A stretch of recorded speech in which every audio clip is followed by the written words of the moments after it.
All right, good evening. Welcome to UPARS Los Angeles. This is September of 2019. My name is Steve Murillo, and I'm the director here. Tonight we bring you a gentleman, his name is Mike Bara. He's a friend of this club for many years. Mike is a New York Times best-selling author, lecturer, and TV personality, whose books have sold over 100,000 copies worldwide.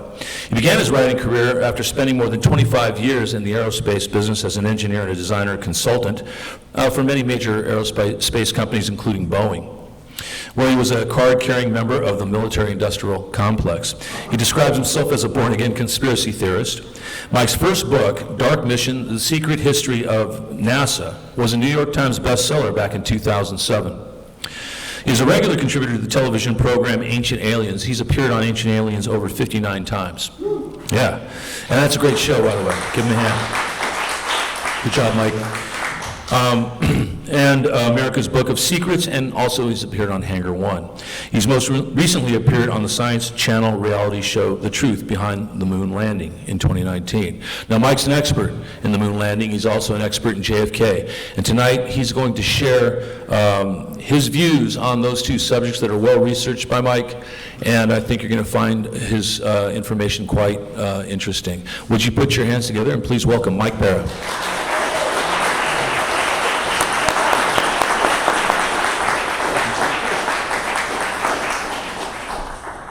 So this is not the cover we ended up with for this book, Ancient Aliens and JFK. My publisher, David Childress from Ancient Aliens. Everybody know David from Ancient Aliens? Yeah.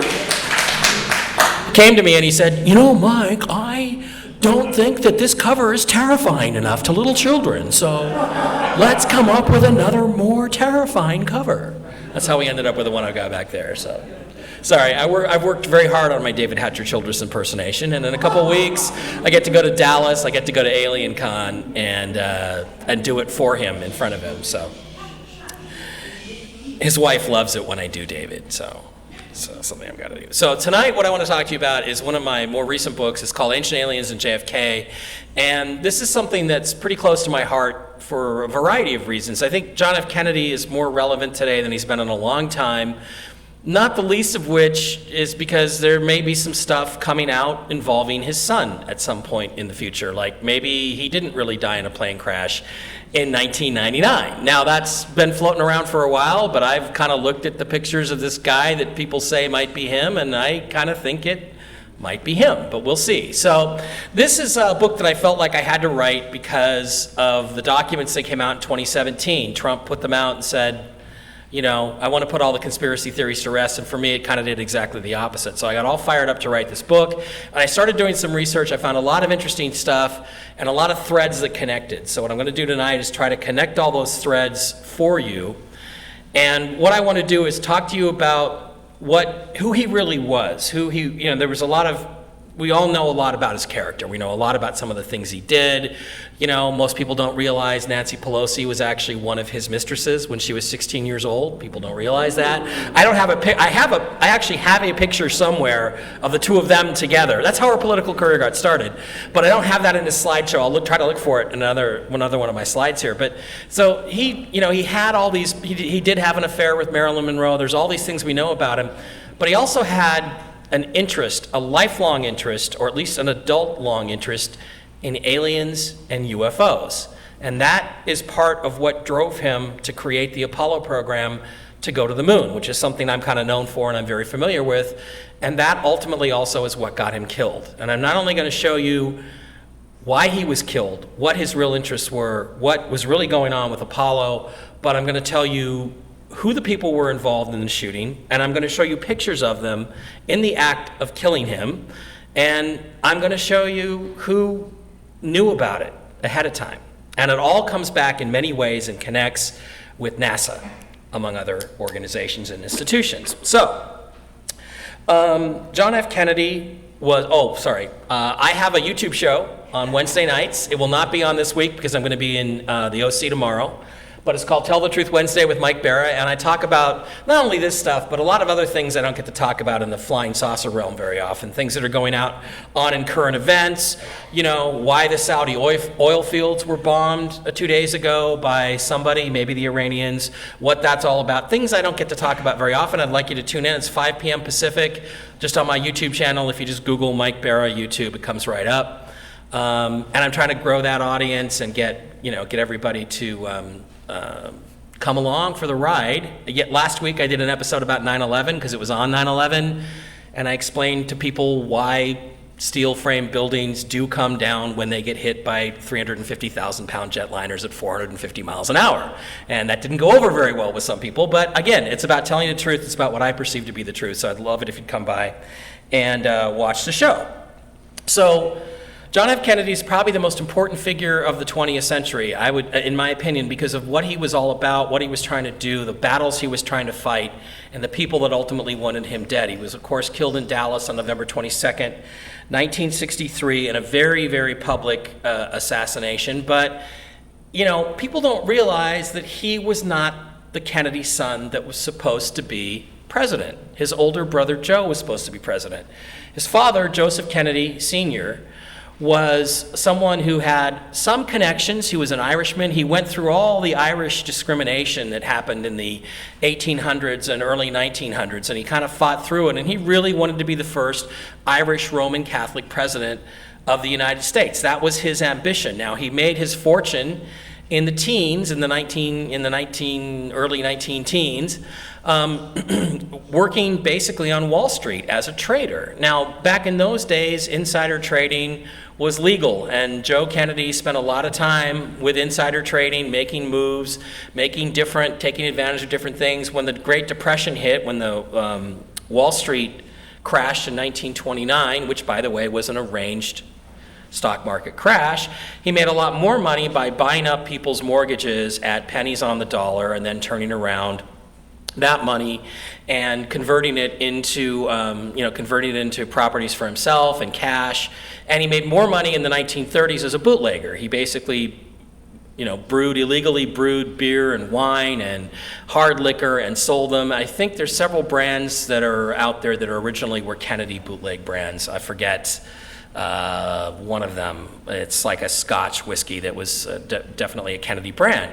So he kind of made his money, the old-fashioned way, and by the early 1930s, his net worth was something along the lines of $135 million, which in today's dollars would make him a 4-time billionaire. So he was basically a billionaire, one of the richest men in America, one of the richest men in the world. And he made friends with a lot of people, including folks like Franklin Delano Roosevelt. And he actually got himself appointed ambassador to Great Britain. However, when World War II broke out, what he saw was that the Nazis had an overwhelming war machine, and once they conquered France, he basically started telling the Brits that you should just capitulate and make peace with Nazi Germany because they're going to win the war and there's nothing you can do about it. Now, he's often portrayed as a Nazi sympathizer. I don't know if that's really true. I think he was just looking at the situation saying the Nazis were going to win, and he was trying to be practical about it. Now, this ended up hurting him a lot because when the Blitz happened, when the Nazis started bombing London, he fled. Churchill and the other British leaders stayed. They survived the Blitz. He fled to the northern part of the country. He ended up kind of being disgraced when the British refused to surrender, the war continued, and after a while he kind of had to go home and ultimately resigned in disgrace, essentially, as the ambassador to England, because the British Churchill didn't want him there anymore, because he thought of him as a loser, as somebody who basically took the wrong side or took sides against the British when they were trying to fight off Nazi Germany. So in order to have his ambitions fulfilled, he needed his son or his sons, one of them, to become president of the United States. And that initial role fell to the first son, who was Joe Kennedy. Joe is the older brother of John. There's John, or Jack, and Joe together. They both joined the Navy. Joe became a naval aviator, and in order for him to become president ultimately, he had to distinguish himself as a war hero. So what happened was that he volunteered for these very risky missions. There was a dam busting mission that he flew on in Europe. his plane was shot down and he was killed. And so the whole thing fell to the second son. It fell to the party boy. It fell to John F. Kennedy. John F. Kennedy was a party boy. He liked girls, he liked having fun, he had joined the Navy, but he wasn't really looking to have this big impact as a war hero because he wasn't ever going to be president. At least he didn't think he was going to be. Everybody thought Joe Jr. was going to become president. Well, guess what? Fate has a way of finding you. And what happened was that he was given command of a patrol boat, a patrol torpedo boat, PT-109. You may have heard of it. It's a very famous story. I see everybody who's over 40 nodding their heads. You've all heard of PT-109. I think there was a movie made out of it, very popular Hollywood movie. And what happened was is that they were in the Pacific. They were on patrol. A Japanese destroyer hit his boat, sank it, and Kennedy, along with 4 or 5 of his crew members, found themselves floating adrift in the middle of the Pacific. Now, there were some islands nearby, and what he did is one of his crew members was badly burned, and he basically said, look, it's up to you guys. I don't have anything to go home to. Some of you have wives and families.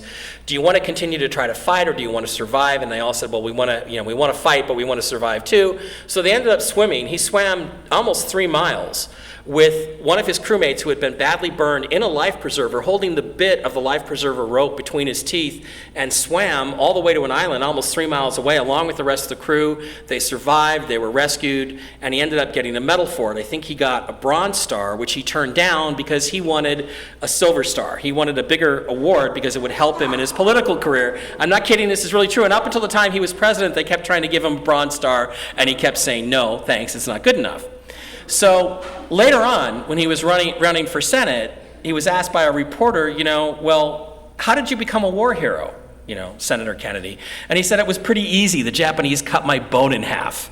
So that's how he became a war hero. It was really a circumstances, but he did act heroically, and he did do something that was very important in terms of rescuing these crew members. Now, I'll just give you a little side story to this particular thing. After the war, he had bad injuries from the collision with PT-109. It caused a lot of damage to his back. It resulted in a lot of the back pain he was famously known to have had. And they actually, at one point before he was discharged, he was sent to a naval recuperation hospital in a place called Hot Springs, Arizona. And he was there, he was basically nursed back to health by a crew of very good doctors and a nurse. And the nurse was very attractive, very popular with all the men there, and apparently she had a very close relationship with John Kennedy. And at some point, she got pregnant and moved from Hot Springs, Arizona, to a place called Hot Springs, Arkansas, where 9 months later she gave birth to Bill Clinton. So you figure it out. So, and I've actually got, there's another, I should put it in here, there's another picture of Bill Clinton shaking hands with John F. Kennedy at the White House. Have you guys ever seen that one? Yeah, there was some teen group goes to the White House, and the only student there who gets his picture taken shaking hands with the president is Bill Clinton. Yeah, sure, okay. So these are some pictures of Kennedy right after the war, where he was discharged from the Navy, with a hero's, basically as a hero, and his dad, who had a lot of connections with the newspapers and other folks, asked his friend, William Randolph Hearst, to give his son a job as a reporter. So the job that he was assigned to was to basically follow around this guy right here, James Forrestal, this guy in the hat. Now, James Forrestal is very famous. He was Secretary of the Navy at the time, and he eventually became the first Secretary of Defense of the United States. And here they are in the ruins of Hitler's office in bombed-out Britain. Again, here's Kennedy walking along with some other dignitaries and Mr. Forrestal. And there's a close-up of there's Kennedy right there. He reported on all the things that were done right after the war, and was basically a pretty good correspondent. Here's another shot from inside Hitler's main office, but there's this last one here. Yeah. In this picture are 2 future presidents and the first Secretary of Defense of the United States. This is John F. Kennedy right here, Dwight D. Eisenhower, who would later become president, and James Forrestal, who became the first Secretary of Defense ever of the United States, all in one picture, just by coincidence, of course, that these guys all knew each other. Now, Forrestal was interesting because he was friends with the Kennedy family. He was friends with Joe Sr., he knew the kids, he knew the boys, and that's part of the reason why his father was was able to get him assigned to follow Forrestal around because of the family connections and the fact that James Forrestal played golf with Joe Kennedy and a lot of things like that. They were very intimately involved. And James Forrestal knew the boys and liked them both. So in my book, Hidden Agenda, which I think I spoke about here in 2016, a couple years ago, I talked about some other things that happened in Europe right after the war. And one of the really interesting things is if you look at basically Patton's Third Army as it moved, swept across France, conquered the Nazis, basically drove them back to the Rhine, survived the Battle of the Bulge, pushed the Germans back, and then crossed the Rhine right here near a town called Remagen. At that point, Patton went to Bradley, Omar Bradley, and he said, you give me 400,000 gallons of fuel and I'll be in Berlin in 2 weeks. Bradley refused. What he said instead is, no, you need to divert to the southeast and go to, well, what they commonly say is that he went to go get Hitler's lair there at Berchtesgaden, that's where they were going. It's an area of Poland at the time, also called Silesia. Now, the fact is that the key political prize in Europe at the end of World War II was Berlin.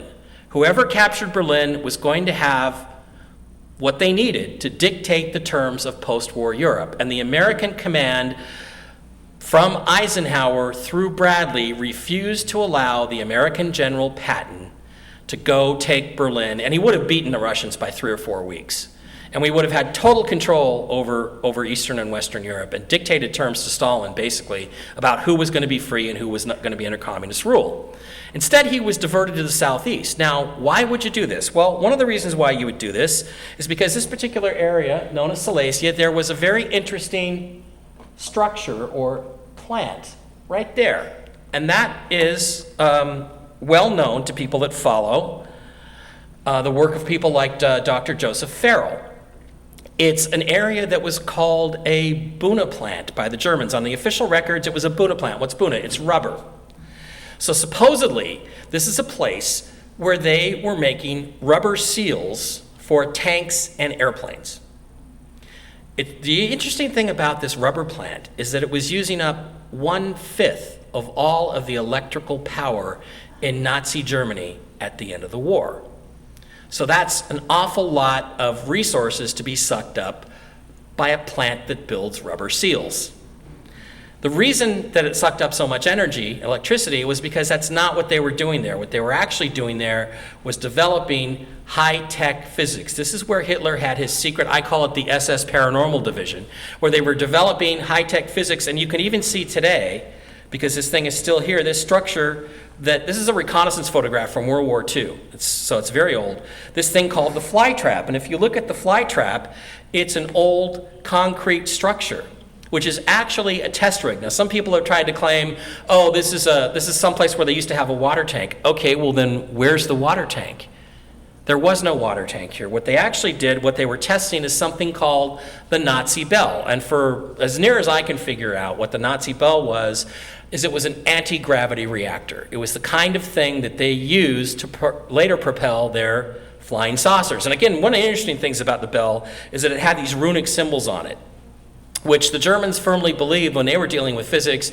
They were firmly of the belief that these symbols gave them some sort of mystical power in addition to the technological power. It was some added aspect of the physics that could be controlled through all this weird mystical stuff, chanting, whatever you want to call it. So if you look at the bell, it fits perfectly inside the test rig, and the stories are that it was chained up there and tested. It had a very deleterious effect on biological life. In fact, around this particular test rig, the fly trap, basically grass won't grow even today. Whatever they did there with the experiments, whatever was put there is, and it killed all the life and nothing's come back. Now, it's also true, as I understand it, that grass won't grow inside Auschwitz and some of the other death camps. I don't know if that's true, but I've been told that that's true. So could have something to do with spiritual energy. But the bottom line is weird stuff went on in this particular area. And to me, if you look at the Nazi flying saucers, the so-called Tannenbaus, if you look at the shape of them, the basic dish shape with the cupola is a perfectly good shape because that's why you would have that particular design is because that's where you're going to put the anti-gravity reactor. And the disk had something to do with controlling it. Anyway, what was going on there was really, really exotic, high technology development. And don't forget that Hermann Oberth, who was the head of the German rocketry programs and their advanced physics, actually said in an interview in the 1950s, people ask us, how did we develop all these advanced technologies? And he said, the answer is very simple. We had help from the people of other worlds. And just a year and a half ago at AlienCon in Pasadena, I was sitting with Eric von Daniken. You guys know Eric von Daniken from Ancient Aliens? And we were talking, and I asked him if he'd ever met Oberth, and he said, yeah, because remember, Eric, before he did Ancient Astronauts, he actually was a hotel manager. His family owned a hotel, and he said Hermann Oberth was a guest in my hotel in Switzerland. And I was curious about this stuff, and I asked him about all of it, and apparently Oberth repeated to him in 1968 the same thing, that a lot of the technology the Nazis had that was very advanced, they actually got the idea from aliens, from extraterrestrials that they were in contact with. So how this all adds up is that in 1946, Patton ended up going directly to this power plant area and going there. The reason why he had to go there is because that's where the Nazi super weapons were being developed. So they had to make sure that that was stopped because we still could have lost the war. That was more important than Berlin. What also happened is that John F. Kennedy and James Forrestal, after they were in Berlin, went directly to this particular area of Silesia. That's all documented in Kennedy's stories. And the place that they stayed overnight for a couple days was only about 3 or 4 hours away from this Buna plant. So I believe very firmly, I think it's very obvious, that Forrestal and Kennedy must have visited there and seen some of the things that were there. So what happened then is that Kennedy's career moved forward. And in order to become president, he first had to get elected to the House of Representatives. He ran in 1946. He got elected. Here he is in his congressional office. The first couple of years he was there, signing some documents, doing his work as a congressman from Boston. And this is really interesting, too, because his father wanted him to run for Congress. So what he did is he bribed the Democrat who had the seat to instead run for mayor of Boston in return for a whole bunch of money, thereby opening the seat. John F. Kennedy then ran and won the congressional seat in 1946. And then the next step is you got to run for senator. That was the way it was done back in those days. Nowadays, the Senate's not such a great way to become president, but I guess having a reality show is a great way to become president. So I'm glad I've got a reality show going right now, and maybe some more. Maybe I'll be president someday. And so he had to run for Senate. But there was a big problem, because he was a playboy, and everybody knew he was a playboy. And although it was generally covered up by the media at the time, he needed to show some stability if he was ever going to be considered, a possibility for president. So they hooked him up, connected him with Jacqueline Bouvier, and they made a very big deal out of it. This is, I think, from a Life magazine spread where he married Jackie Kennedy. And of course, we know they had a lot of problems. He was unfaithful to her very frequently, and he hurt her a lot, but I think there was also some periods where they went through some good times together. So they got married, which set the stage for him to run for president. Well, after being elected senator in 1952, by 1956, he gave a rousing speech at the 1956 Democratic National Convention. It was a very, very big deal. And you got to remember, back then, it wasn't all predetermined like it is now. I mean, literally, everybody in the hall could have switched their votes to John F. Kennedy and nominated him for president in 1956, and that almost happened, but he was basically talked down from it and convinced not to run as vice president for Adlai Stevenson, but to, get behind that, blah, blah, blah, because his term would come in 1960, which it did. In 1960, he then ran for president. His main opposition was Lyndon Baines Johnson, LBJ, who was his successor as president of the United States, the 36th president. And Johnson made a really bad mistake. Basically, the two delegations that were fighting over who was going to be the nominee were Illinois and Texas. So Johnson agreed to debate Kennedy in front of a collective congregation of the Illinois and Texas delegations, and of course Kennedy creamed him, and Kennedy got the nomination. So because of the fact that also in the general election, Illinois and Texas were going to be crucial to winning the White House, Kennedy agreed against his brother Robert's advice to make what turned out to be the worst decision, and I'll tell you why, the worst decision he ever made, which is he picked LBJ for his vice president because he needed to win Texas. So we fast forward to the campaign. Nixon was ahead. He was ahead by 5 or 6 points.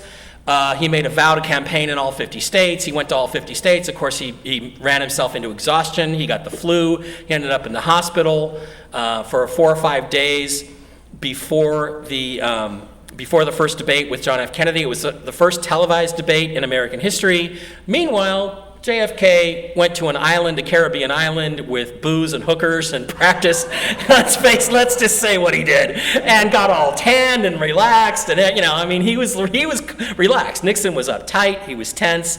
Nixon was wearing a light gray suit, which blended in with the background. Kennedy wearing the dark suit, looking great. Look, hey, it was John F. Kennedy, right? It's Bill Clinton's dad. You don't believe me, he's Bill Clinton's dad? Why do you think Ken Starr wanted the blue dress? Okay, so he could DNA test it, that's why. So it's really interesting because, everybody remembers that Nixon, if they heard the debate on radio, most people thought Nixon won. But those that saw it on television thought Kennedy won by a wide margin. And after that, it went from a 6-point lead to Nixon, and this is back when you could rely on polls, they were real, to basically a dead heat. And coming into election night, it was a dead heat, and the way it turned out was that John F. Kennedy barely squeaked by. He won Illinois and Texas, and there was issues of some shenanigans. There were some dead people that got up out of their graves and voted in Illinois, and that kind of thing that happens.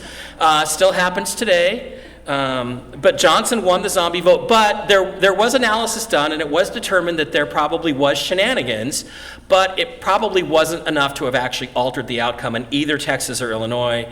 LBJ got him through, he got him Texas, he got him elected president, and John F. Kennedy was inaugurated. And of course, shortly after that, he started making waves.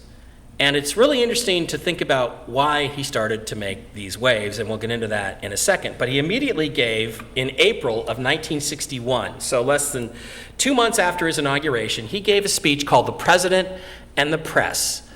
And I don't know if you know about my other work with NASA, the secret space program, with the secret history of NASA, about the involvement of the Freemasons in NASA, but listen to these words that Kennedy spoke in 1961.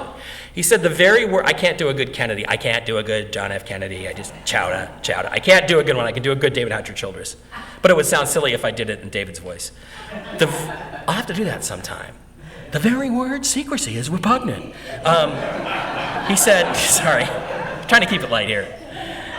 The very word, now I want to do it. The very word secrecy is repugnant in a free and open society, and we are, as a people, inherently and historically opposed to secret societies, to secret oaths, and to secret proceedings. We decided long ago that the dangers of excessive and unwarranted concealment of pertinent facts, like, that there's aliens, far outweighed the dangers which are cited to justify it. By that, he meant the secrecy. So basically, the first thing he did when he took office is he drew a line in the sand and declared war on the secret agencies and the secret societies. The secret societies, it's obvious who he's talking about. He's talking about the Freemasonic influence in Washington, D.C. He's talking about the secret governments, the non-elected government officials that he, by that time, was already dealing with. So right after that, in May of 1961, he finally said, we're going to go to the moon. Now is the time to take longer strides, time for a great new American enterprise, time for this nation to take a clearly leading role in space achievement, which in many ways may hold the key to our future on Earth. He gave the big speech. He then went to Baylor and gave, we choose to go to the moon, not because it's easy, but because it's hot, or something like that. Like, we choose to go to the moon and do the other things. Wow, Kennedy's usually smoother than that. Yeah, do we do the other thing? What other things are we going to do? Well, think about it. Choose to go to the moon and do the other things. Like what? Like, retrieve the technology that we know is there? So this fits into a context with Kennedy only if you look at the mythology, as we might call it, of aliens and UFOs and government involvement. Because it goes back to this organization called Majestic 12 or Magic 12 or MJ 12, because it was created in 1947. And one of the really interesting things about it is that one of the key members of MJ 12 in the beginning was the same James Forrestal, who was a Kennedy family friend who John F. Kennedy went to Silesia with for some reason right after World War II, and was only a few hours away from that secret facility where they were making the Nazi bell and other exotic high technologies with, apparently, according to them, the help of aliens.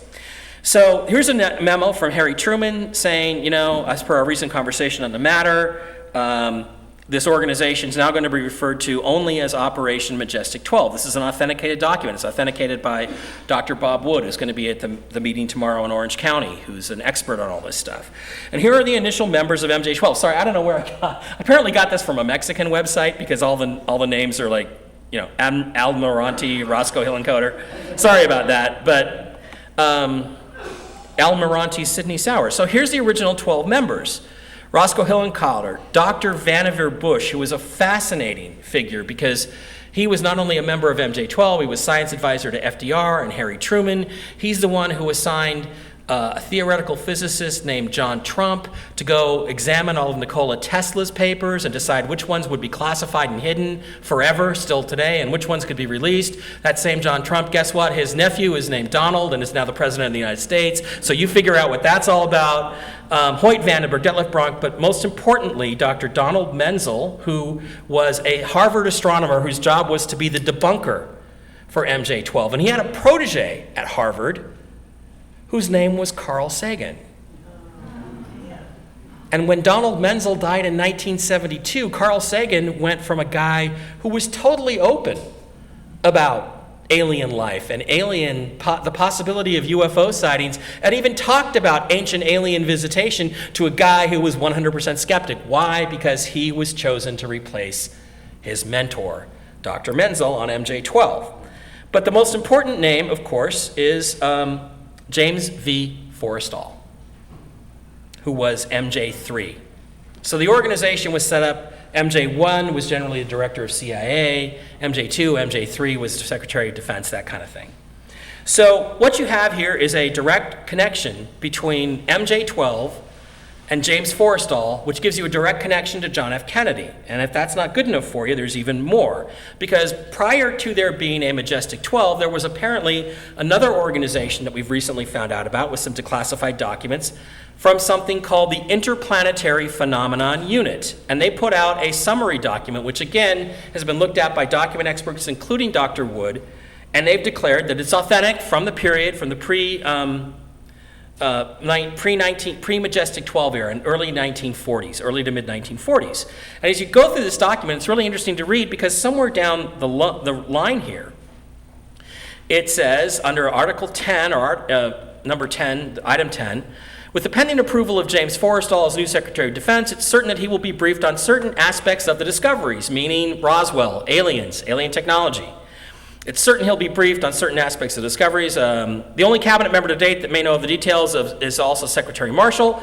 It has been known to CIC, Commander-in-Chief, that would be the President, that at this time it would have been Truman, that some of the recovery operation was shared with Representative John F. Kennedy, Massachusetts Democrat elected to Congress in '46, son of Joseph Kennedy, blah, blah, blah. And it's believed that he got the information from a source in Congress who was close to Secretary for Air Force. He did have a friend, Secretary of the Air Force, who he may have got the information from. He also obviously got it from James Forrestal during his time with him in Germany right after the war. So the interesting thing about this is, who the heck was James Forrestal? He was a member of MJ-12. He was the first Secretary of Defense, former Secretary of the Navy, golfing buddies with Joe Kennedy Sr., very popular guy, very well known, on the fast track to become a major important player in government circles in the 1940s and 50s. He was, again, listed as one of the members of MJ-12, but by the time of the Eisenhower briefing in 1952, you're reminded that about the death of Secretary Forrestal on 22nd May 1949, creating a vacancy in MJ-12. So what happened to James Forrestal? Well, what happened is that according to many documents and books that have come out before this stuff really was dug into, Forrestal was one of the people inside MJ-12 who believed that we should not keep the alien presence secret, that we should tell people the truth, that they could handle it, that we were grown up enough, that the American public could deal with it, and the rest of the world would come along in time after they saw our leadership on the issue. He was fighting vehemently inside of MJ-12 at the various meetings to make the information public. That's very well established. So what happened is that they started putting a bunch of articles in the Washington Post primarily, talking about what an unstable person James Forrestal was, that he was prone to delusions, that he had a nervous breakdown, that he had various problems, and basically trashing his character right and left. Now, back in 1949, that carried a lot of weight. I mean, now something appears in the Washington Times or the Washington Post or the New York Times, at least half the country just completely ignores it. Nobody believes them anymore. I mean, what is it Oliver North said? The only two things I read every day are the Bible and the Washington Post. That way I know what both sides are thinking. Nobody believes the mainstream media anymore. But back then, a few newspapers, the Times, the Post, the LA Times, and the major news networks had massive amounts of power. And they destroyed his character, so he was involuntarily hospitalized. After a few weeks of being pumped up with drugs and apparently being unable to talk him out of his stance, James Forrestal jumped from a 16-floor window, committed suicide, and jumped and landed on the rooftop below and was found dead. Now, they say it was suicide. They say Jeffrey Epstein was suicide too, but who believes that one, right? I'm willing to consider that it was suicide. I just think it's really hard to tie your own pajama drawstring around your neck and choke yourself to death before you throw yourself out of a 16th floor window. That's like I feel like every time I read the story, I'm like, what is this, Jim Carrey? Throw myself out the window. He was murdered. He was thrown out the window. And they quieted him down. They got rid of him because they didn't want somebody who was willing to talk. So in 1963, on Memorial Day, John Kennedy gave a speech at the Arlington National Cemetery at the Tomb of the Unknown Soldier. And then he did something that is not done very often. He took almost an hour out of his very busy schedule and the limo was driven to a very specific, and he went to a specific grave in Arlington National Cemetery, and he stood there for almost 45 minutes and stared very solemnly at it, and there's only one picture of that event, and this is it. And you can see he's kind of standing there with his shoulders slumped. Whose grave do you think it was? It was James Forrestal. So I think, and Michael Salla has written a book more specifically about Forrestal. I go into it quite a bit, but Michael Salla has written a good book about it too, where the connection and the closeness between John F. Kennedy and James Forrestal is very solidly established. And they both knew about aliens, and I think they both had the same attitude. So the same attitude was, we need to tell people about this. We need to stop keeping this a secret. This needs to come out. What Kennedy found was that when he became president, when he asked about MJ-12, aliens, Roswell, things that he knew, he asked them to tell him this information, and he was stonewalled. So I believe what he did is he said, okay, guess what I'm going to do? I'm going to call all you effers out. Normally I would curse, but there's a lot of nice people here tonight. No kids, right? No kid? Okay, then, no, I'm not going to say it. I'm going to call all you guys out, and I am going to go public. And you know what I'm going to do? I'm going to go to the moon in the clear. We're going to go to the moon in the clear. Now, he had to have known that there was ancient alien technology on the moon, which I've done other books. There's all kinds of ruins and structures and buildings all over the moon. And they must have known it at some level. But his plan then was he was being stonewalled from all the black technologies. By this time, by 1958 or so, the U.S. probably had a pretty good grip on anti-gravity technology through the captured Nazi Bell technology, through various other means. T. Townsend Brown, a very famous American inventor, this is in my other book, Hidden Agenda, very famous American inventor, did some fantastic experiments on anti-gravity, and he basically gave his report to the armed forces, so the Navy and the Army and the Army Air Force. There might have been an Air Force by then. Now we have a Space Force. And he said, look, this is how you build a flying saucer. And they looked at the report and they said, thank you very much. And then all of the anti-gravity research, which had been like wildfire in the 50s, all went dead. None of the scientific journals would accept articles about anti-gravity anymore. It was not something you were allowed to research at universities. All of the major aerospace companies, which were putting ads out, begging for scientists, theoretical physicists, and engineers, maybe John Trump worked on some of these projects, they basically cut it all off and said, no more anti-gravity, it's ridiculous, we're not going to do that. So they already had anti-gravity by this time. And he knew that, and he pushed for it, and he got stonewalled, so he said, great. We're going to build, Spam in a can, good old-fashioned rockets, and we're going to go to the moon. Well, good old-fashioned, they were new then. We're going to go to the moon, and we're going to retrieve the technology, and I'm going to reverse engineer it, and you guys can't do anything about it. Now, that was actually okay with the deep state. We'll call it the deep state. That's really what it was. It was the beginnings of what we would now call the deep state.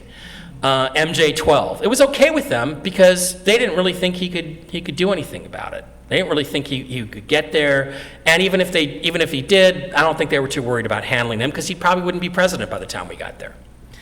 But then Kennedy did some things that were kind of unusual. He met with Nikita Khrushchev in Vienna in 1961, and by all accounts, it went pretty poorly for the Americans. Kennedy was basically conciliatory with Khrushchev. Khrushchev took that as weakness. He kind of pushed Kennedy around. He walked all over him. But Kennedy did something really interesting, which has come out in the papers. He offered for the Russians, rather than competing to go to the moon, why don't we work on a joint space program and go to the moon together? Now, Khrushchev saw that as even more weakness, even greater weakness, because the Russians at the time were ahead in the space race. And he refused. He said no. Consequently, Khrushchev then put missiles in Cuba. We had the Cuban Missile Crisis. And Kennedy had to go on and create the blockade, and we basically came very close to nuclear war, but thankfully we averted nuclear war and stepped back from that. So then, after the Cuban Missile Crisis, Kennedy offered again to Khrushchev to go to the moon together in a joint program, and Khrushchev again said no. Now, as I talked about in my book, Hidden Agenda, the next thing that happened was really interesting, because a year later, NASA had begun to form. Kennedy assigned this guy, James Webb, to be in charge of NASA. Now, the fascinating thing about that is that Kennedy had expressed a unhappiness with secret societies. That obviously he was talking about the Freemasons, yet James Webb, this guy was a 33rd degree Scottish Rite Freemason, and he put him in charge of NASA, and basically everybody on the Mercury, Gemini, Apollo programs underneath him were all Freemasons. Most of the astronauts were Freemasons. The reason there's only pictures of Buzz Aldrin from Apollo 11, 50 years ago, just last month, or 2 months ago. And none of Neil Armstrong is because Neil Armstrong's job, the reason he went out first is so he could photograph the first Freemason to walk on the moon, who was Buzz Aldrin. So this stuff was very, very deeply embedded. Here is Kennedy and Kennedy, became Kennedy Space Center.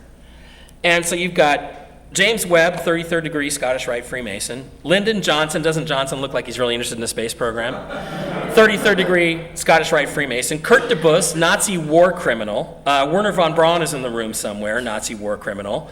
General Curtis LeMay, who knows what LeMay's thing was, and Robert McNamara, who was head of CIA, titular head of MJ-12. So he's surrounded by his enemies. Now, all I can think of is this is the thing of, keep your friends close and your enemies closer. But then Kennedy did something extraordinary. In September of 1963, just a few months before he was assassinated, he went to the UN. And this time, rather than privately discuss going to the moon in concert with the Russians, he discussed it publicly. And by the way, this is fascinating. You look at this picture. You guys notice anything really weird about this picture? How about that? Gigantic freaking chair next to the president. Have you seen? I call it the Anunnaki chair. It's empty. But if Hugo Chavez, there's one video of Chavez before he spoke, and he's like, the arms are like this. I'm not kidding. This chair is made for an 8 or 9 or 10 foot giant person, and that's where they sit before you speak at the UN. It's like, and William Henry, my friend William Henry from Ancient Alien, says, well, the empty chair is symbolic of the Messiah. So what, the Messiah is a giant Anunnaki? I don't know. Goliath is the Messiah? Something along those lines. But this is stuff, as you get into this, as you get deeper into this, you start to notice things like this. So, literally, look at the size of Kennedy versus the size of that chair. He must have been sitting here like this. His feet didn't even touch the ground. But on that day, he gave this speech, and he said, finally, in a field where the United States and the Soviet Union have a special capacity in the field of space, there is room for new cooperation for further joint efforts in the regulation and exploration of space. I include among those possibilities a joint expedition to the moon. So he came out and made the offer publicly. Now, there was immediate backlash in the American press, of course, which was all controlled even back then. Here's a cartoon with Kennedy and Khrushchev locked together in a spaceship, Khrushchev saying to him, I told you this would happen if you kept talking about it. Here we are, being shot to the moon. There was notable opposition, primarily from an American politician named Congressman Albert Thomas, who was the congressman from Houston who got basically appropriated he was the Ways and Means Committee chairman.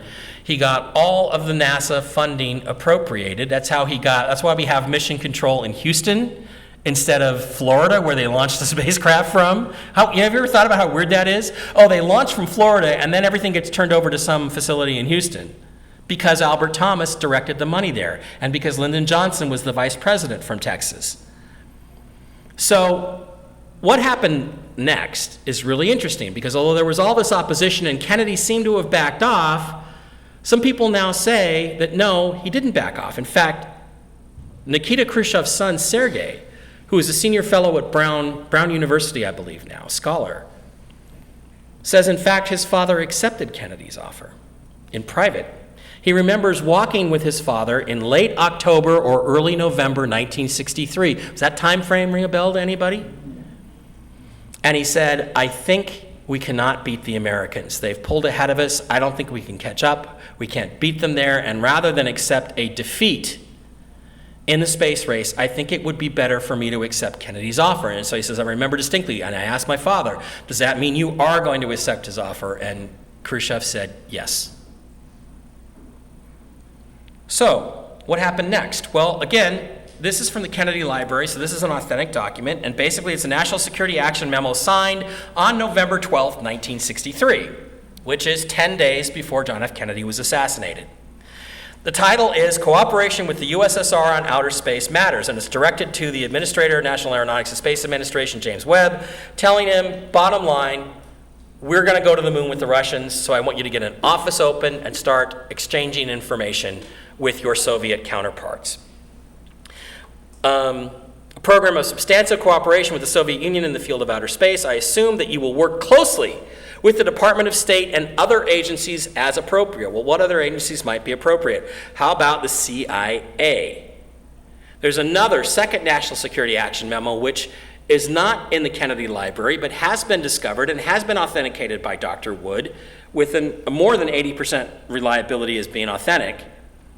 That is written, dated the same day, directed to the Director of Central Intelligence, Mr. McNamara, who was also MJ1, telling him, bottom line is that we are going to do this whether you like it or not. As I discussed with you previously, I've initiated something and have instructed James Webb, Director of NASA, to develop a program with the Soviet Union in joint space and lunar exploration. It would be very helpful if you would have the high threat cases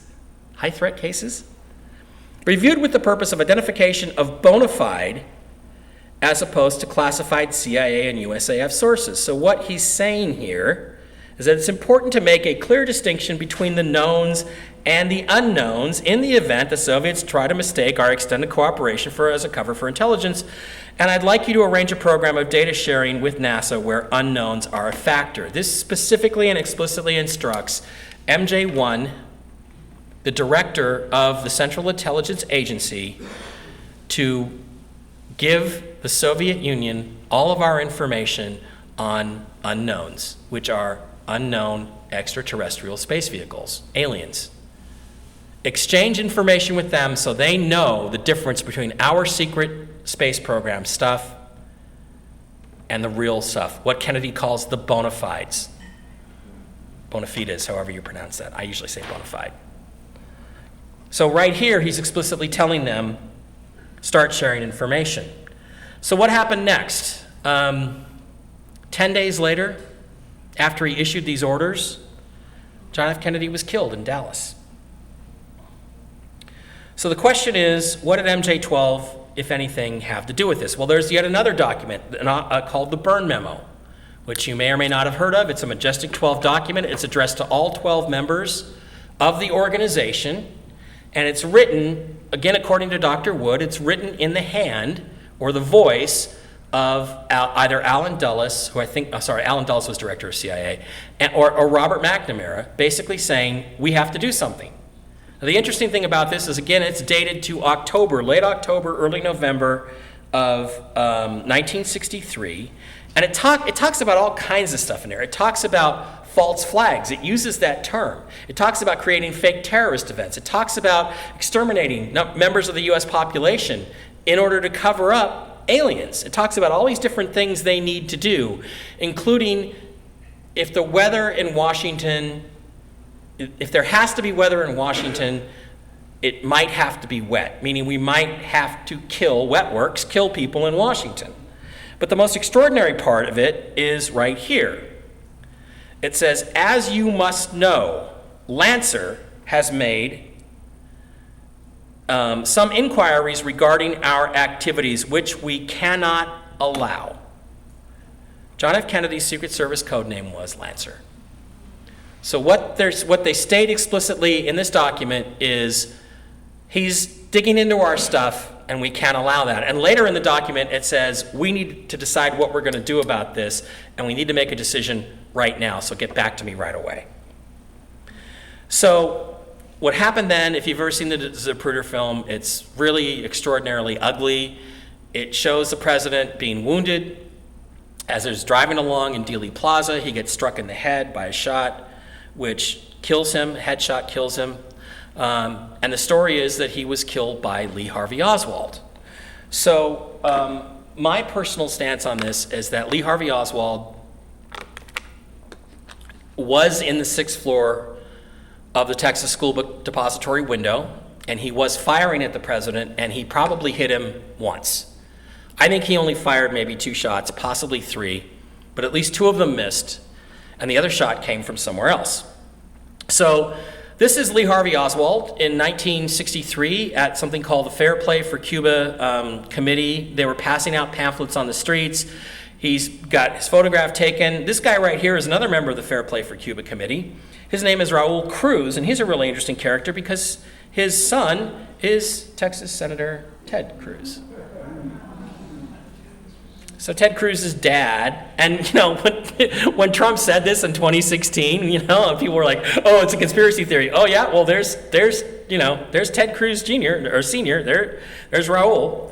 So there's a really weird book called NASA, Nazis, and JFK, and it basically claims that there was a secret organization in NASA headed by von Braun and other prominent Nazis that was called DISC, the Defense Industrial Security Command, named DISC, which was basically responsible for NASA security, and that they got involved in the plot to take John F. Kennedy out. The plot involved various different people. This is Jack Ruby, of course, who later went on to kill Lee Harvey Oswald, and that's really not in dispute. People say, they like to say Jack Ruby was a nightclub owner. It was a strip club, okay? They were strippers. He was a strip club owner. He was connected to the mafia, but he also had other connections to various people. And again, this is the shot of him murdering Lee Harvey Oswald. Boy, between Oswald and Epstein, the U.S. government does a great job protecting those big, important, suspects, don't they? Really great job. Somebody posted a meme of this shot of Oswald and then a picture of Epstein on the gurney and saying, the U.S. government protecting those important witnesses since 1963. So when all this stuff came out, Trump comes along in October of 2017. And he says, after strict consultation with General Kelly, the CIA, and other agencies, I will be releasing all the JFK files other than the names and addresses of any mentioned person. And that's not exactly true. There's a few thousand that have been held back, but to this point, over 20,000 have been released. And he says, I'm doing this for reasons of full disclosure, transparency, and in order to put any and all conspiracy theories to rest. Well, good luck with that, Mr. President, because they didn't put anything to rest. What they did was they fired everything up. At least they fired me up. Because I found this document among many others. This is really interesting because it says, this is from the director of the FBI special agent in charge in New York, regarding Lee Harvey Oswald after the assassination. It's on 3/26/64, or it's reported that the Russians, the KGB, believed that the president was actually assassinated by Dallas police officer Tippit. Also, that 1 week before the assassination, Patrolman Tippit, the head of the John Birch Society in Dallas, which was a kind of a racial organization, and an unnamed third party suggested that third parties, probably Oswald, were together in Jack Ruby's nightclub. So there was a sighting of Oswald, this Dallas police officer Tippit, and Jack Ruby all together in Jack Ruby's strip club a week before the assassination. Now, where the assassination takes place is really, really interesting. It's in Dealey Plaza, which, among other things, is the site of the very first Scottish Rite Freemasonic Lodge in Texas. That's true. I'm going to go there in a couple weeks. I'm going to be in Dallas for AlienCon. I'm going to go down here and check this out. And basically what you have, at least the theory, is that Oswald was shooting from the 6th floor window of the school book depository, and I think there was another gunman on the grassy knoll for reasons we're going to go into here. Here's a close-up, and as you can see, the street kind of comes down and it curves a little bit and it descends down a hill. And here's the 6th floor window where Oswald supposedly was shooting from. And as you look at all these different locations, it's really pretty clear that if you had guys that were reasonable shots, especially if there's one on the grassy knoll, you could probably get the president here. Now, this is going to become important in a second because people have said that Oswald was not one of the shooters. There's stories that there's some guy standing in front of the school book depository. It's Lee Harvey Oswald. I've looked at the picture. There's actually a thing called the Trial of Lee Harvey Oswald. It was on ABC in like the 1980s, where he was tried by Vincent Bugliosi, who convicted Charles Manson and a guy named Shepard, who was a great defense lawyer at the time. And it turns out that there was another guy, a tall guy, who was there, who came up and testified that, no, that's him in the picture. So Oswald was there. He was in a 6th floor window. He brought curtain rods that day in the car. He assembled the gun. He went to the top. He was seen by this guy, black guy, who was actually looked up, saw a guy in a white T-shirt shooting at the president 3 times, he says. And that's pretty well established. And then we get into the whole thing of, well, what about the so-called magic bullet? The JFK theory is that, the bullet changed directions, blah, blah, blah, went through Kennedy, went through Connally. It didn't. It didn't have to, because that's not correct. The truth is that Kennedy was outboard of Connally. Connally was inboard and below. The shot was coming out at an angle. It passed through into Kennedy's back, out his neck, because he was leaning forward, and then tumbled and went into John Connally and caused all the severe damage it caused there. Now, what most people don't know is that Kennedy was already dead at that point, because the bullet actually severed the vagus nerve, which is the nerve that tells the heart to beat and the lungs to breathe. So he would have died from that all by itself. But the headshot, of course, is what actually killed him instantly. So the fact is that the bullet didn't have to change direction. It stayed straight. It hit the limo as he was driving along. It appears that there was at least one shot beforehand, because there was a guy standing further down who had a chip of concrete come up and hit him in the face and actually cut him. So that was the first shot probably that Oswald missed. The next shot hit Kennedy in the back and did kill him, but not quite as dramatically as the headshot would later kill him. Now, people say, well, what about the bullet? It wasn't, would be all messed up and deformed. Here's the so-called magic bullet. But if you look at it end on, it's pretty badly deformed, as it would be if it tumbled through and hit Connally from the side and tore away a couple of inches of rib cage and all the things that it did. Now, what's really important is that there was lots of photography and videography, or filming being done of the Kennedy assassination. You have Abraham Zapruder up on the pergola. You had a woman named Marie Muchmore, who I'm going to show you some stills from her shot, and another guy named Orville Nix.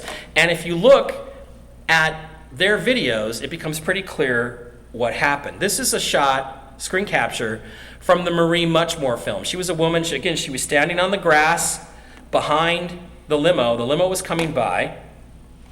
And this, by the way, this is not any kind of barrier or fence. This has been image stabilized, so this is the actual limousine, just an artifact of the processing. You've got these 3 guys up on the stairs. You've got this woman in black. That is That is Mary Moorman. Mary Moorman, Marie Muchmore. I don't know why everything is M&M on this, but it is. And there's another woman, the so-called babushka lady, who was also taking film. And her name apparently is Beverly Oliver. Then you've got this couple here with their two sons, I forget their names, standing here looking at the whole thing. And what you're seeing here, if you close up on it, is an actual shot of the moment the president was struck in the head. Because if you look at this shot of the president's head from the Marie Muchmore film, you can see that, let me back up. You can see that the front of his hair is all sort of distended, it's sticking up. And there's a spray of something in front. That's the blood from his head. And the back of his head is totally smooth, totally combed, totally intact. So if, as the Warren Commission and most of the conspiracy theorists say, or not conspiracy theorists say, he was hit from behind, the back of the head would be distorted first, not the front. And again, I've looked at this, I've enhanced it as you close up on it. I enhanced the color on this. I didn't change the color, I just turned up the volume. It's bright red. That's a spray of blood. So what you're looking at is literally the bullet. You caught this frame caught at the split second that a bullet entered the front of Kennedy's head. Blood started to spray, the hair got pushed up, but it hasn't come out the back of his head yet. That's what you're looking at in this particular shot. And here's a close-up of it. Again, see how nice smooth the hair is back here? Here's the hair being pushed up. Here's the spray. And it's even more obvious when you actually watch the film that this is what's happening.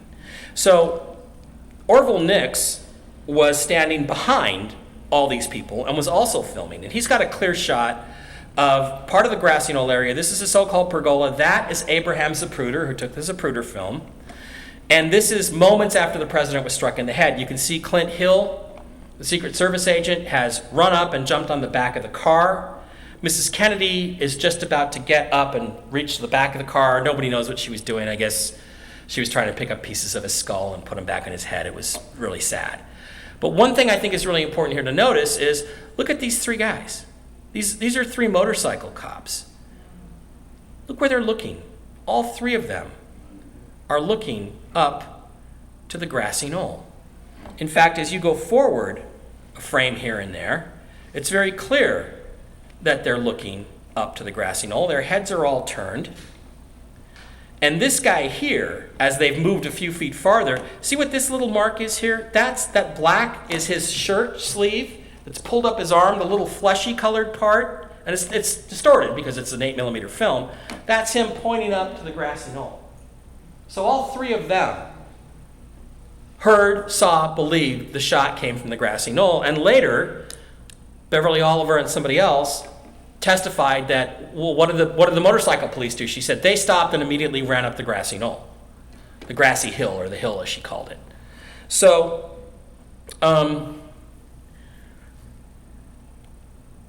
this moves us forward to the Mary Moorman photograph. This is a black and white Polaroid photograph taken by Mary Moorman, the woman in the black coat that we saw earlier, of the president and the grassy knoll. Now, at this moment, the bullet hasn't hit his head yet, but it's about to. It's a split second before that. What's really interesting is that people have zoomed up on this particular area up here and said, that's kind of interesting. There's something in there that maybe we should look at. So what that something is going to be explained by a guy named Gordon Arnold. So what I'd like to do is take a quick little 10 to 15 minute break now. Steve, you wanted me to take a break, right? Take a little 10-minute break, and then we're going to come back and I'm going to play a video for you where you're going to find out who this guy is and what he saw, and then I'm going to tell you who these people are. Okay, guys, so where I want to pick up with this is I want to play you a segment from a video. It's a video of a TV show that aired around 1990, and it was called The Men Who Killed Kennedy. It was a special on, I believe at the time it was the A&E network. So it was before History Channel existed, and it was basically 6 parts, and 90% of it was all this stupid, crazy stuff about French hitmen squads from Montreal killing Kennedy for Castro, and to start the Vietnam War. It's like, look, the Vietnam War was not important enough to kill a president, right? nothing, if you're going to kill the president and galvanize all that attention on the event, it has to be something big. There's lots of ways to start wars, you know? I mean, we've been at war for 17 years because we allowed some guys to hijack airplanes and fly them into buildings. So here we are 17, 18, 20 years later, almost, still fighting these wars. So that wasn't it. It had to be something bigger, and to my mind, it had to be aliens, extraterrestrials, the most closely guarded secret in the world. That's the only reason, and we're going to get to that in a second. So what I want to do is the very first part of this video I'm going to play you is going to be testimony from a woman who claims to be this lady. This is the so-called babushka lady. She was wearing a little headscarf, which I guess that was a nickname for it back in the day, I don't remember, who was filming at the time of the Kennedy assassination. And again, this is the shot of the president with the red spray in the front, the hair distended. His head is just about to be blown off in a split second, less than a second. And she was filming it. So as I play this, it's going to pick up with her. And we're going to watch about 15 minutes of it. So, and I want you to really pay close attention to this. So let's go. Amazing grace, how sweet the sound. Beverly Oliver, the former nightclub singer at the Colony Club, believes she saw the man who killed the president.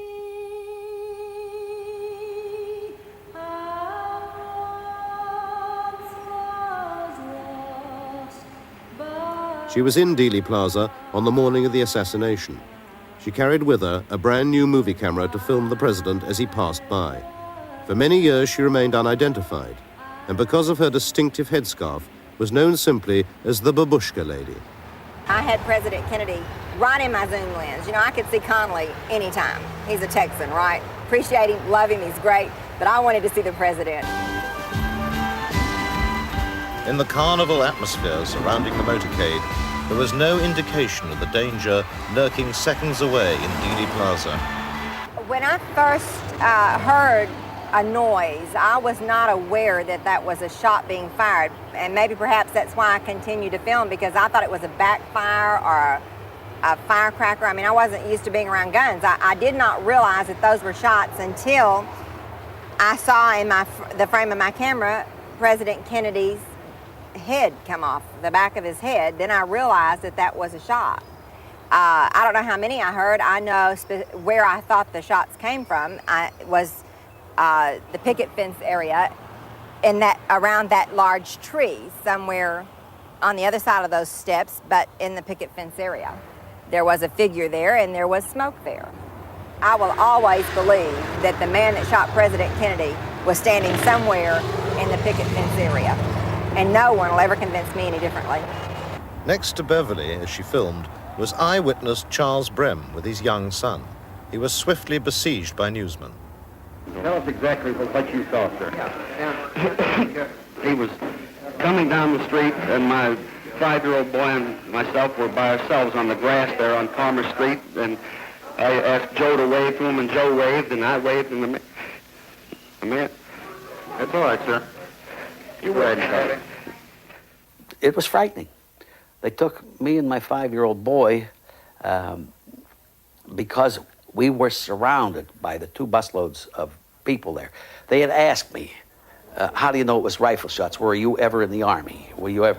I said, yes, I was not only in the Army, I was in combat, and I pulled up my sleeve and showed them my arm and said that I've had bullet holes in me. So this started the crowd around me. Well, some of the police thought that I was possibly the guilty party, and they took me right to the front door of the school book depository where a police car was parked, and put me and little Joe in the police car. Well, an awful lot of the people who were passing by there thought that I had did it, and I was pounding on the car and calling me names that you don't repeat in good company. And there were an awful lot of...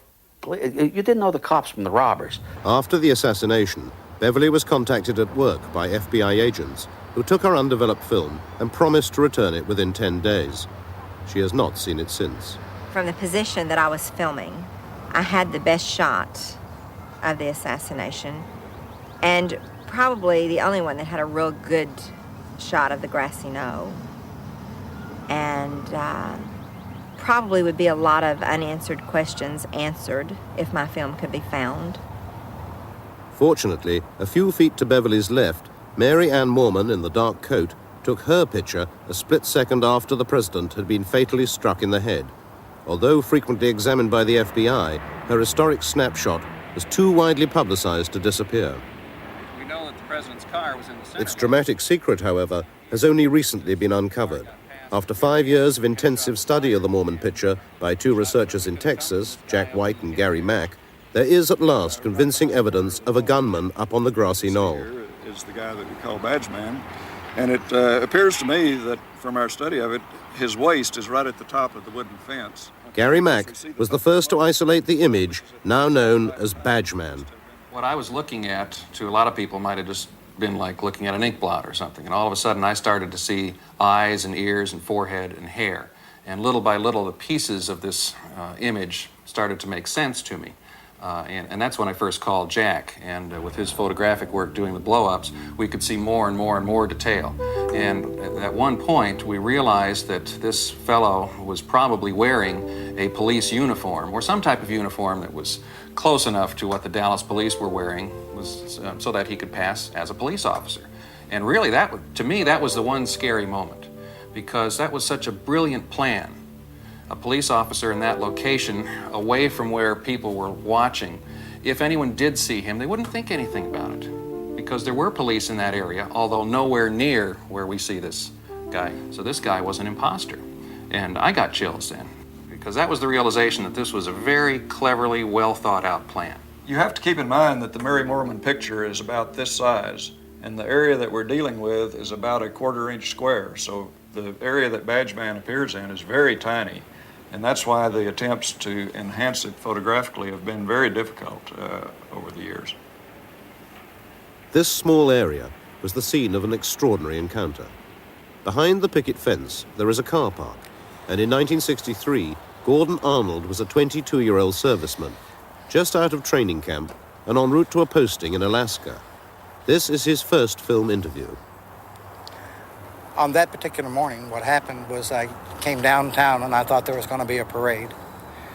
So what I did was I parked my vehicle back here in this parking lot, and I intentionally walked to this particular corner because I wanted to take pictures of the parade off of the railroad bridge.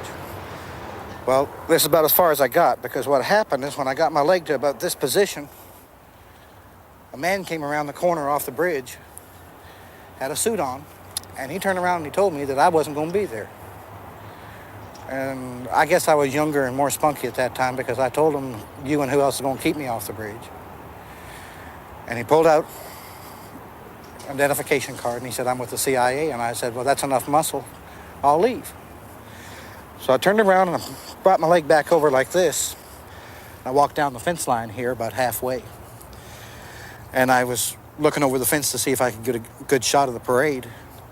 And he come back up and he told me, he says, I told you to get out of this area. And I said, okay. So I walked the complete length of the fence, got around on the other side. That's when I started to line up my frame so that I could take the picture of the parade. I had been panning shots through here so that I could get whatever was going to come down the street. And I saw that it was the President of the United States. And as I was panning down this direction, just as I got to about this position, a shot come right past my left ear. And that meant it would have had to come from this direction. And that's when I fell down. And to me, it seemed like a second shot was at least fired over my head. There's a bunch of report going on in this particular area at that time. And what happened was that while I was laying on the ground, it seemed like a gentleman came from this particular direction. And I thought it was a police officer because he had a uniform of a police officer. But he didn't wear a hat, and he had dirty hands. But it didn't really matter much at that time, because with him crying like he was, and with him shaking when he had the weapon in his hand, I think I'd have gave him almost anything except the camera, because that was my mother's. And literally what the man did was kicked me and asked me if I was taking a picture. I told him that I was. And when I looked at the weapon, it was about that big around, and I decided I'd let him go ahead and have the film. I gave it to him, and then he went back off in this direction. I went off in this direction. And 3 days later, I was in Alaska. And I didn't come back to the United States for about 18 months. We spent a lot of time studying the picture and looking at little details, and I guess in the back of our minds was a story that had come out 4 years earlier by a man named Gordon Arnold, who claimed to be a witness to the assassination and claimed to have been standing up by the fence. And there was a light blob of something very close to where Badgeman was, and we weren't sure what it was, but gradually as details started coming out with Jack's photo work, we realized that this image was probably Gordon Arnold. And here's a guy who had told his story just to an acquaintance and was overheard, and that story went off to the news media, and Gordon Arnold was interviewed, and it appeared in the newspaper that he had been at the scene and was in that location, but no one believed him because there were no photographs or films that showed a man in that position. But all of a sudden, the Mormon picture confirmed his story. And again, the interesting part is that Gordon Arnold's story came out 4 years before we noticed the appearance of this figure in the Mormon photograph. We later learned that Arnold was wearing this Army cap that had a slight point at the top and a medallion on the right-hand side that said U.S. Army, and it's exactly what we see in the photograph. We also know that Gordon Arnold was filming this scene with a movie camera, and that's exactly what the photograph shows, because we see the right arm of the person in this position with his hand up toward his face and what appears to be obstructing his face, something perhaps like a movie camera. All right, you want to check that measurement once again? Yeah, this is about... Gary and Jack's work has been verified and duplicated by independent experts in Great Britain. Measurements taken in Dealey Plaza and from Mary Ann's original camera confirm that it was possible for the Badgeman figure to have fired the fatal headshot. And excellent view of the street from here. See the center lane, which is where the president was. You can see that whole lane for almost the entire period.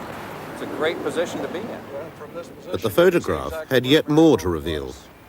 I was sitting in my office here one day looking at the picture, and I saw just all of a sudden what appeared to be another image standing directly behind the Badgeman.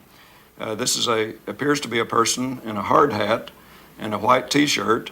The lighting on him is entirely consistent with the lighting on Badgeman. In other words, there's a highlight on the construction helmet that he seemed to be wearing. There's a shadow of his head down on his shoulders, and the lighting source is absolutely consistent with the rest of the picture.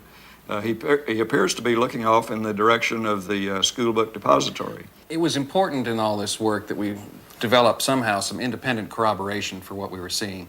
And one of the important and yet often neglected witnesses in the Kennedy case is a railroad signalman named Lee Bowers, who was working in a railroad tower behind the picket fence and behind the grassy knoll. And he had a good view of the area where we see these figures. And he testified to the Warren Commission and told them that when Kennedy appeared in Dealey Plaza, there were two men behind the fence that he could see. And these two men were in this one position the whole time before, during, and after the shooting. Lee Bowers died in a mysterious car accident 2.5 years after the assassination. The FBI started in the investigation right away, and they had all these reports, over 50 reports from eyewitnesses saying at least one of the shots came from that area. And here, all of a sudden, they've got a photograph that shows the precise area within a sixth of a second of when the president's head explodes. Someone, somewhere in the FBI must have wondered, perhaps the gunman is in this picture. And I think they knew the evening of the assassination that there was a second gunman up on the grassy knoll. The medical evidence as it exists now does not indicate a shot from the front. But we do have to understand that if Badgeman was firing, and if it was Badgeman's shot that struck the president in the head, that means the medical evidence has been altered. And there you've got conspiracy existing within the United States government. Despite the government, Gordon Arnold is certain of what he saw. The training that I had just finished, they were shooting live ammunition over us. And when a bullet goes past your ear and your eardrum feels like it's coming out the other side of your head, it's close. That's why I thought I was shot. There's no doubt in my mind that I was there. and it did occur. Further verification of Gordon's presence on the knoll comes from a surprising source, Senator Yarborough. During that shooting, my eye was attracted to the right. I saw a movement, and I saw a man just jump about 10 feet like at the old time flying tackle in football and land against the wall. I thought to myself, there's an infantryman who's either been shot at in combat or he's been trained thoroughly. The minute you hear firing, get under cover.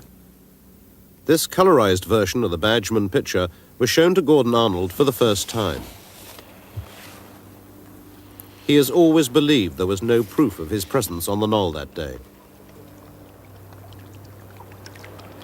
Looks like a soldier in summer uniform with an overseas cap on. It looks like it would have been my uniform. And it looks like there's a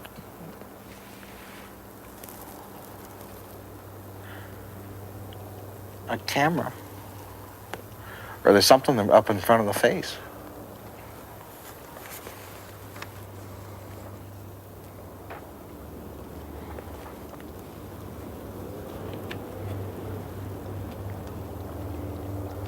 It looks like a white spot.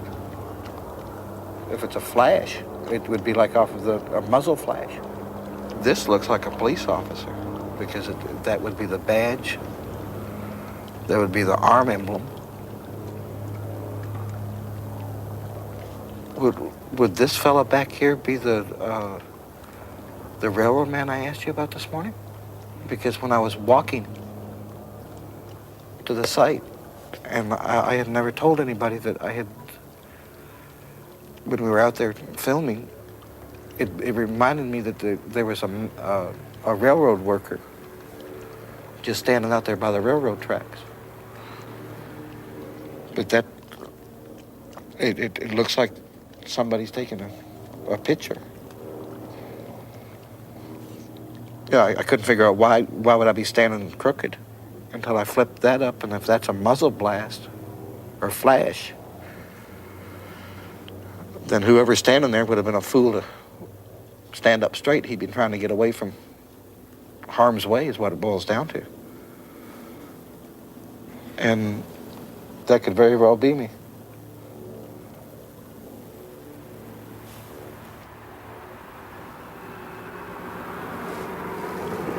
Son of a gun. That would be the closest thing that I've ever... To be honest with you, the picture bothers me because if this is a true thing of what has occurred,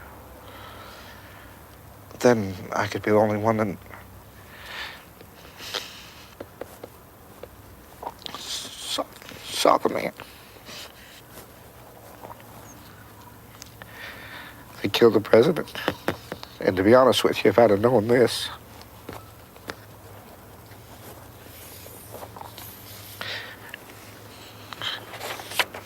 I wouldn't have given the interview.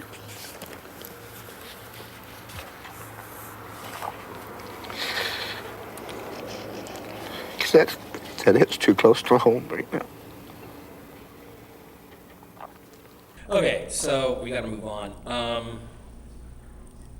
I don't know about you, but to my mind, you know, that's a real emotional reaction to somebody who's for the first time realizing that there's something to his story. And he does not strike me at all as a man who's making something up at all. And I hope that you guys, you know, get the same impression. So what we have here is a situation where there is a photograph of the grassy knoll of this guy, Gordon Arnold, the story that he tells about a bullet winging past his ear from behind the picket fence, and there's a photograph of the guy up on the grassy knoll, the Mary Mormon photograph. Now, other people have said, well, isn't there other evidence? Wouldn't you have seen smoke or something from the grassy knoll? Where there actually is a video, and it's very hard to find on the internet.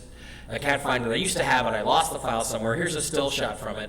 There is a puff of smoke that rises from the grassy knoll right here. This is just after the shot has been fired, seconds after President Kennedy's been killed. So The important thing to understand about this is that in this limousine, what they're talking about is that there is the Senator Ralph Yarborough. In the vice presidential limousine, which was 2 cars behind the president, there was the president, the Secret Service, and then the vice president. The vice president's limo was LBJ, his wife, Lady Bird Johnson, who later became the First Lady, and Senator Ralph Yarborough. And remember, Senator Yarborough is the one who said, when the shot rang out, I saw a guy hit the deck. And he was an infantryman because of the way he hit the deck. It was obvious he'd been through basic training and been in live fire. So he actually saw Gordon Arnold up on the hill diving. Now, some people have said it was this couple, that he was reacting to them, and that's absolutely not true because later on he clarified that. So these 2, Gail and John, I think, Graham or something like that, had a couple kids. They were very famously photographed, but they were not the people that he was talking about. What you've got is you've got this Mary Moorman photograph, this picture of the area, the bright flash in the area, and remember, the Marie Muchmore film shows the president in a split second that the bullet appears to be entering his head. The Marie Muchmore photograph, the Mary Moorman photograph, is actually a split second before that when the shot is being fired. Here's a black and white version. You can see the guy in the military fatigues with an overseas cap with a medallion on it, holding something in front of his face. Next to him is this badge man figure, and then there's the construction worker who apparently was behind him, I guess making sure nobody came up from behind while he was conducting this. Now, again, as you go through, as you look at this, this guy has some very distinctive features. The badge man. You can see that he's got his arms like this. The bright flash is the rifle muzzle flash. He's got this uniform with the badge on it, the epaulet on the side. He's got thick, bushy eyebrows. He's got ears that kind of stick out, and he's kind of going bald on top. And remember, Gordon Arnold said he was wearing a policeman's uniform, but he wasn't wearing a hat. This guy is wearing a policeman's uniform, but he's not wearing a hat. So this confirms his story. Now, there were other people arrested. Here's a picture of the so-called 3 hobos, one of whom people think is E. Howard Hunt. And again, this is the Dallas policeman's uniform. They wore the badge on the left side. They had the rounded epaulet. You see the bright colors. You basically see exactly what you see in this so-called badge man figure. The uniform. They also had this weird sort of, racist John Birch Society kind of thing there. So here's a Dallas policeman's uniform, and here is the so-called badge man in black and white. You got the stripe here, the stripe there, the badge there, a few other items, but no hat. Now, Arnold tells a story, and the people have tried to say that in order for that to be a real figure, the badge man would have to have been 40 feet behind the fence and be 35 feet tall, which is just ridiculous. I mean, here's the exact same area from Google Earth or Google Maps. I went down, I looked, I went to the street view. Here's a normal-sized woman, probably 5'6", 5'7", standing in the exact area where the photograph was shot, and she's clearing the fence. So obviously, a normal 5'10", 6-foot tall man could have cleared the fence and gotten a clear shot at the president from there. Again, here's the colorized version. He's holding something in front of his face. It looks like a camera. It looks like it definitely could be him. And I've gone through and done some enhancements to sort of show you some of the details. And what's really interesting to me is the eyebrows, the ears, and the hair of this particular badge man figure. He's a very interesting looking guy. So what I want to take you back to is that the KGB said in their document that was released by Trump that Dallas police officer Tippit and Lee Harvey Oswald met in Jack Ruby's strip club in the week before the assassination. Well, people don't understand this, but Lee Harvey Oswald was never arrested or charged with the murder of President Kennedy. What he was arrested and charged for was the murder of a Dallas police officer named J.D. Tippit. This is a picture of Lee Harvey Oswald, his booking shot, and this is Dallas police officer J.D. Tippit. Notice the strange triangular wedge-shaped male pattern baldness, the prominent ears that stick out a little bit, the thick black eyebrows. He was killed on a Dallas street 30 minutes after the assassination. Lee Harvey Oswald pumped 5 or 6 bullets into him after a short conversation. And notice the striking resemblance to the badge man. You have the same wedge-shaped male pattern baldness, you have the ears that stick out a little bit, and you have the thick black eyebrows. The badge man is J.D. Tippit, period.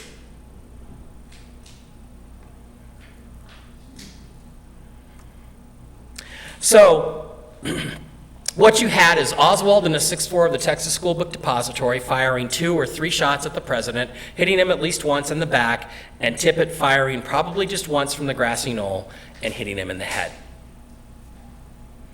By definition, this means that there was a conspiracy that apparently Ruby and Tippit and Oswald were all in on because they met about it a week before. Now, Oswald, you can say anything you want about Oswald. There's lots of stories about him.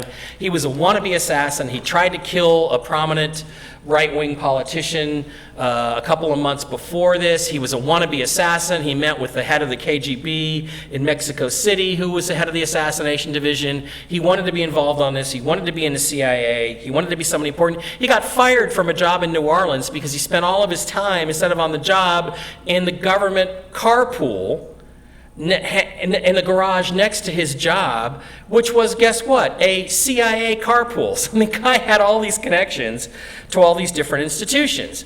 Now, people have said, the Warren Commission said officially, Jack Ruby was nowhere near Dealey Plaza the day of the assassination. Oh, really? Here's a picture of him in Dealey Plaza, right next to the School Book Depository that was shown on CNN. So, what happens after that is somehow Jack Ruby gets into the basement of the Dallas Police Department. On Sunday morning, less than 48 hours after the assassination, he's not searched, he's not stopped. There's actually video of him in the Dallas Police Department on Friday night after the assassination, wandering around, not being stopped by anybody, opening doors, going into rooms, tried to get into a room where Oswald was prior to that, but then he shows up, and nobody knows to this day how the hell he got into the basement. The officers that were on duty said he didn't come through their positions. How did he get into the basement, unless he was probably in the Dallas police station the entire time, waiting for a chance to shoot Oswald? So you've got a very, very straight up conspiracy. Oswald and Tippit kill the president. Oswald then kills Tippit, and Ruby kills Oswald, and you've got a single point failure, which is Jack Ruby, and Jack Ruby never talks. It's pretty straight up stuff. Now the question then is, who ordered this and who ran the operation? Who ordered it is clear from the MJ-12 documents, from the Byrne memo. MJ-12 ordered the hit because they could not allow us to go to the moon, retrieve ancient alien technology, bring it back and reverse engineer it in the clear. How it was conducted was through the man who wanted to be president, LBJ. So the night before the assassination, John F. Kennedy had a dinner. There was a testimonial dinner for him in Fort Worth. Here he is with Congressman Albert Thomas wearing the bow tie, the congressman from NASA, as they used to call him, who controlled all the NASA funding and who was adamantly against going to the moon in concert with the Soviet Union. Something that Kennedy and Khrushchev had already agreed to because Kennedy issued the National Security Action Memo saying, we're going to work with them and share everything we find. He was diametrically opposed to that. Supposedly he loved John F. Kennedy, and he sure acts like it here on the night before he was murdered, but let's see if he really did. When they arrived at Love Field in Dallas, and I'm flying into Love Field a couple weeks, which will be weird because I've never been there. It's just weird, like someplace you've heard about forever, but never actually have been. And when they got off the airplane, they gave Jackie a bouquet of roses. Okay, no big deal. Except that in Texas, at all the previous stops, they'd given her a bouquet of yellow roses. You know the yellow rose of Texas, the old song? Because in Texas, the yellow rose means good fortune, happiness, prosperity. A red rose in Texas means death. It means blood. Jackie was even heard to exclaim as she was getting into the limo where her husband was going to be shot a few minutes later, they gave me yellow roses. There's actually a recording of it. They gave me red roses. She didn't know why. Why? Because they're going to kill your freaking husband 35 minutes later. That's why. So he gets off Air Force One. They hand her red roses. They go through. John F. Kennedy is murdered. Now, we've all seen this picture of LBJ taking the oath of office very solemnly, Lady Bird next to him, Jackie standing there with the blood all over her dress like a zombie in that pink dress that she wore. This is Dean Acheson. He was a presidential assistant. There's Jack Valenti, who later went on to decide how long a boob could be on a movie screen before you got an R rating. Great job. Wish I had that job. It's going to take me a little longer to decide on this one, guys. You better give me another 10 or 15 minutes with it. And right next to him is this interesting guy in his bow tie. Now, who's that? That's the aforementioned congressman from NASA, Albert Thomas, with the bow tie. Now, it is said, according to accounts that I've read, that Congressman Thomas was very distraught by the assassination of President Kennedy, and he stayed at Parkland Hospital and refused to leave until it had been officially confirmed that President Kennedy was dead. Maybe that's something you would do if you were friends with the man and you loved him and you were desperately upset, or maybe not, because most people have not seen the picture that was taken about 10 seconds after LBJ was sworn in, which is where he turns to his right, and Jackie is distraught, Lady Bird is sad, and LBJ, if you look at him, his face is kind of crinkled up. You know why? He's smiling. And he's looking directly at Congressman Albert Thomas. And what is Albert Thomas doing? He's winking at him. Smile, wink. This means only one thing. We got him.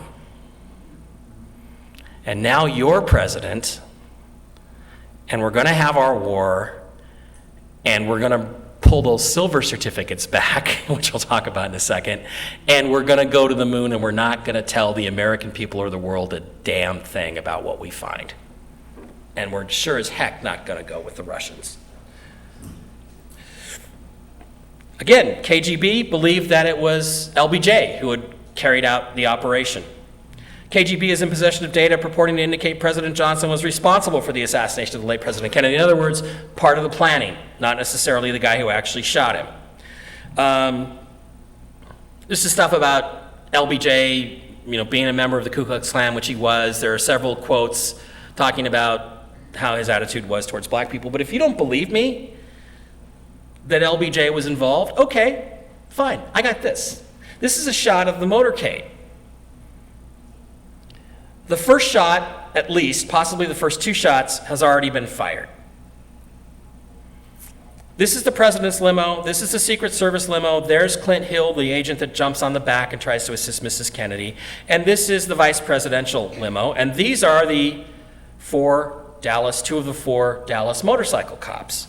Notice that two of the Secret Service agents are now turned around and looking back over their shoulders. They've heard the first couple of shots or single shot from Oswald that's been fired from a 6'4" schoolbook depository window. And again, remember, the vice presidential limousine has Senator Yarborough on the right from our perspective, Lady Bird in the middle, and LBJ on the left as we're looking forward toward it coming toward us.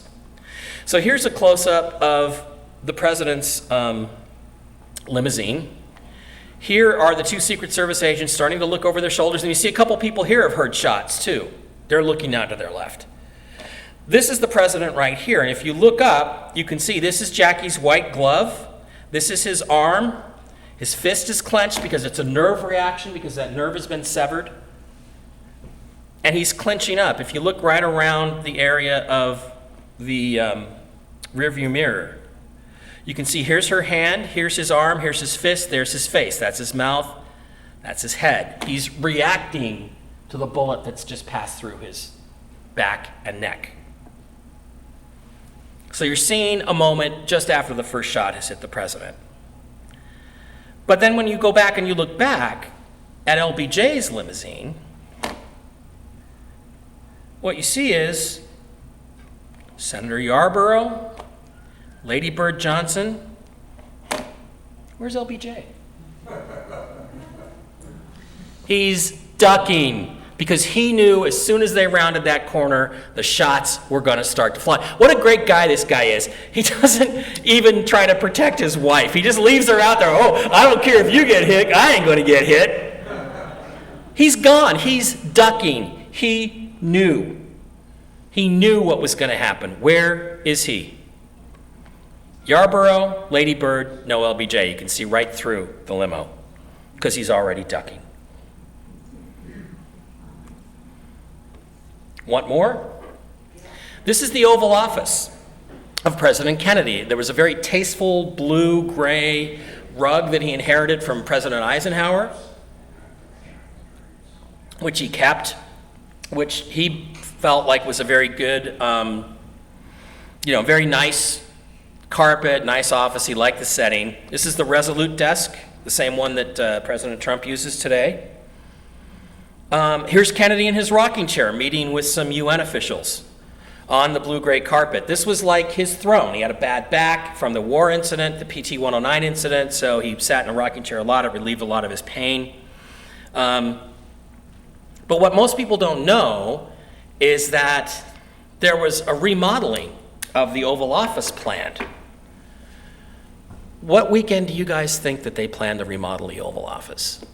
The weekend of November 22nd, 23rd, and 24th, 1963. So the minute the Kennedys got on Air Force One to fly to Texas on the previous Thursday, I believe, the workers came in and started remodeling the Oval Office. And what they put in was a blood red carpet. They also had blood red drapes, but before this photograph was taken, the Kennedy people made them take down the drapes because they said, oh my God, it's like there's blood dripping from the walls. Take those drapes down. So the person in charge of the remodeling of the Oval Office was Lady Bird Johnson, at the direction of her husband, Lyndon Johnson. So Johnson then, guess what he did? He took Kennedy's rocking chair and used it himself. This is pure secret society Masonic symbolism.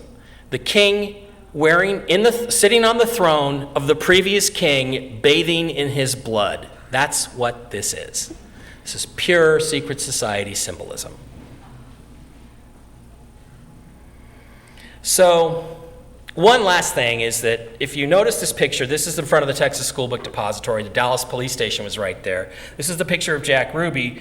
But there have been people that have tried to claim that George Herbert Walker Bush was involved in the assassination. And they cite this picture of a thin man, Texan, in Texas, standing next to the School Book Depository that was photographed. And if you look at the pictures, the hair is roughly the same, of George Bush during that period, the narrow tie. The profile could be him. Well, I wanted to point out to you that people can look alike. I got a million of these. I got so many of these, it's hysterical. Oh, you should see Julian Assange and John, the aforementioned John Trump. Yeah, there's some weird thing going on with that too, genetically. This is Aleister Crowley on the left, the self-proclaimed wickedest man in the world, whose followers started the Jet Propulsion Laboratory in Pasadena on Halloween, 1936. There was a really boring show called Strange Angel on CBS All Access. Really boring, doesn't get anywhere near into it, but Crowley was a Satanist and a devil worshiper and all this other stuff, and believed in, sex. He said he used to practice human sacrifice, which was basically him, I can't really say it in a nice way, so masturbating. But his daughter is Barbara Bush. George Herbert Walker Bush was married off to Barbara Bush. That's his daughter. Her mother, Pierce, was in England and hung out with Aleister Crowley in England and London, because Crowley at the time in the 1920s couldn't get into the US because of his terrible record of all these morals violations. And she partied with him, and all of a sudden she gets sent home to her mother, and Barbara Pierce is born 9 months later and married off to future President George Herbert Walker Bush. So I get these things, I get it. But people think that this is Bush standing there and that, oh, that means he had something to do with the assassination. In fact, Bush was in Tyler, Texas. At the time, he was a Texan, but he was hour and a half, 2 hours away. I went and I looked up some other pictures, and I found a picture of this guy, and this guy is not George Herbert Walker Bush. He's some engineer or banker or somebody like that who just wanted to be part of it. If you notice, the pattern on the suit is the same, the tie is the same, it's the same length, it's the same guy, and it's definitely not him. Now, there was some other curious stuff that happened, which is that Kennedy, besides the moon thing, had also issued silver certificates. What he said is, I'm not going to use the Federal Reserve anymore. I'm going to print silver-backed dollars directly out of the U.S. Treasury. So he did that. That's why if you notice the money, it's in red. Everything is red. That means it's actually backed by assets, by silver, as opposed to our money, which is green, which means it's public money. It's fiat currency. It's not backed by anything. Well, in reality, it's backed by your birth certificate, which is actually a financial instrument. We won't get into all that. But so he did that. So immediately after he was assassinated, Johnson did two things. He closed down the office of communication between the United States and the Soviet Union, cutting down all that stuff, and they retrieved all the silver certificates. So, again, when the current president talks about the Federal Reserve, this war has been going on for a long time.